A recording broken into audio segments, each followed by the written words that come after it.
हे जाऊ दे, तिथेच राहू दे बाबा, हे तिथेच राहू दे बाबा.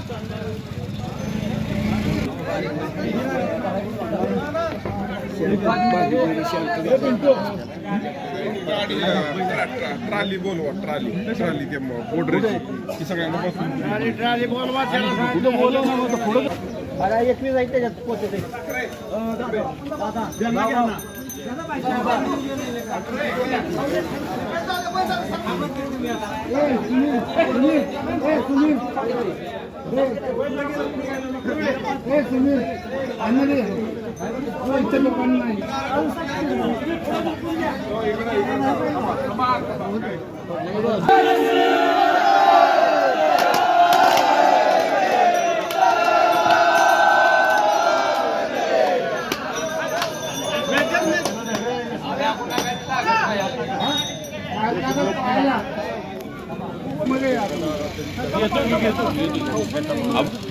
हे जाऊ दे, तिथेच राहू दे बाबा, हे तिथेच राहू दे बाबा.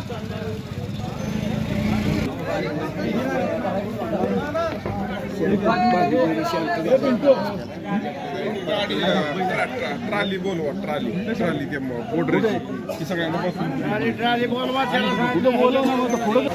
अरे 21 आहे त्याच्यात पोहोचते.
मी राजेंद्र कोंडेबा पोळ कवठेगावचा रहिवासी असून आमच्या गावची पहिल्यापासूनची एक 500 वर्षापूर्वीची परंपरा, ऐतिहासिक परंपरा आहे की ज्या जुन्या पिढीतल्या लोकांनी आम्हाला एक ठेवा दिलेला आहे की आमच्या गावात साधारणतः एक 11 भावके असून शनी 11 भावक्यांचे खुते हे अलग अलग असतात.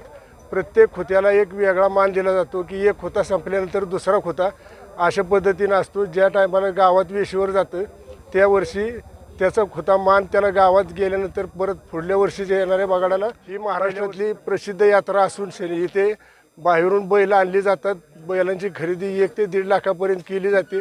अतिशय उत्साहानं ऐतिहासिक परंपरा असलेले हे गाव एकोप्यानं संपूर्ण भागात नावाजलेलं गाव आहे. क्रांतिवीरांचं गाव आहे. हे संपूर्ण गाव एकजुटीनं एक दिलानं कुणाची कसलीही तक्रार न करता गाव एक मतानं एक दिलानं गाडा पोचवायचं गावात काम करत असतं. ऐका. नमस्कार. आज ऐतिहासिक अशा क्रांतिवीरांच्या भूमीत भैरवनाथाच्या बगाड यात्रेप्रसंगी आज आपल्या वृत्तवाहिनीचं आम्ही या ठिकाणी स्वागत करतो. ही ऐतिहासिक अशी शेकडो हजारो वर्षाची बगाड परंपरा की जी परंपरा शेतकऱ्याचा एक उत्सव, शेतकऱ्याचा एक सण म्हणून शेतकऱ्याचा मित्र, शेतीचा खरा राजा खिलार बैल या खिलार बैलांच्या साथीनं ह्या काळ भैरवनाथाचं बगाड या कवठे गावातीलच एक भाग असलेला विठ्ठलवाडी येथील मुकाई देवी मंदिराच्या लगत आता या ठिकाणी पोचलेलं आहे.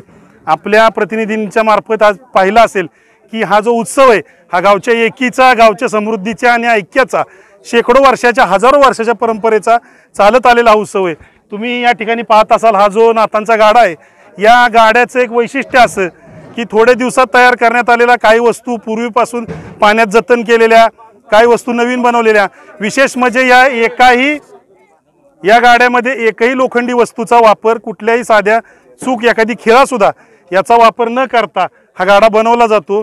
अत्यंत शेतकऱ्याने अत्यंत कष्टाने, अत्यंत या वाढलेल्या महागाईच्या काळातही जपलेले खिलार बैल प्रेमाने निव्वळ बगाडासाठी जपलेले असतात। निव्वळ शेतीपेक्षा आता यांत्रिकीकरण वाढलेलं जरी असलं तरी बगाडाचा या गावाला पूर्वीपासून असलेला नाद आणि ऐक्य या पुटी हे बैल सगळे जपलेले असतात। बैल जरी कमी पडले तर नात्या गोत्यातले मित्रमंडळींचे प्रसंगी लाखो रुपये देऊन मोठमोठाले बैल या ठिकाणी आणले जातात आणि गावची एकी जपली जाते, गावचं बगाड जपलं जातं। या प्रसंगी उपस्थित या वर्षी बगाड्याचा मान आदल्या दिवशी रात्री 12 वाजता कौल लावून भैरवनाथ चरणी गुरव समाजाच्या वतीनं कौल लावून या ठिकाणी बगाडा निवडला जातो। जे नवस करतात, देवाला नवस करून काही मागणं बोललेलं असतं, त्यांचा नवस पूर्ण झालेला असतो, ते नवशे घरातील व्रतवैकल्य सोहळं पाळून नवसाला बसतात। ज्याला नवस प्राप्त होतो, ज्याचा कौल लागतो। आता काल रात्री अजय जाधव हे मुंबई पोलीसमधले कर्मचारी आहेत, त्यांचा या ठिकाणी कौल लागला आणि त्यांना बगाड्या होण्याचा मान मिळाला। थोड्याच वेळामध्ये 1-1.5 वाजता त्यांना बगाड्या म्हणून या ठिकाणी आणलं जाईल आणि त्यांच्या रूपानं हा काळ भैरवनाथाचा गाडा या ठिकाणी इथून कवटेगावच्या भैरवनाथ मंदिरापर्यंत घेतला जाईल। तरुण पिढीचं, शेतकरी राज्याचं एक ऐक्याचं काम आहे, एक धैर्याचं काम आहे, एक एकीचा खेळ आहे, एक साहसाचा ताकदीचा खेळ आहे आणि हा खेळ शेकडो वर्ष, हजारो वर्ष चालत आलेला आहे आणि इथून पुढे हजारो वर्ष चालत राहणार आहे। ही पिढी किती पुढे झाली, प्रगत झाली, किती आमच्यातली मुलं परदेशात जरी असली, मुंबई पुण्यात जरी असली, तरी तो नाद आणि हा खेळ आणि ही गावची एकी जपायला ही पिढी एकत्र येते। आणि मी या ठिकाणी विशेष आभार या तरुण पिढीचं मानतो की ह्या तरुण पिढीनं ही गोष्ट पुढे टिकवत न्यायचं, ह्या सर्व ज्येष्ठ मंडळींच्या मार्गदर्शनाखाली हा खेळ आणि हा गाडा हा असाच पुढे राहणार। सगळ्यांनी बोला काशी। धन्यवाद।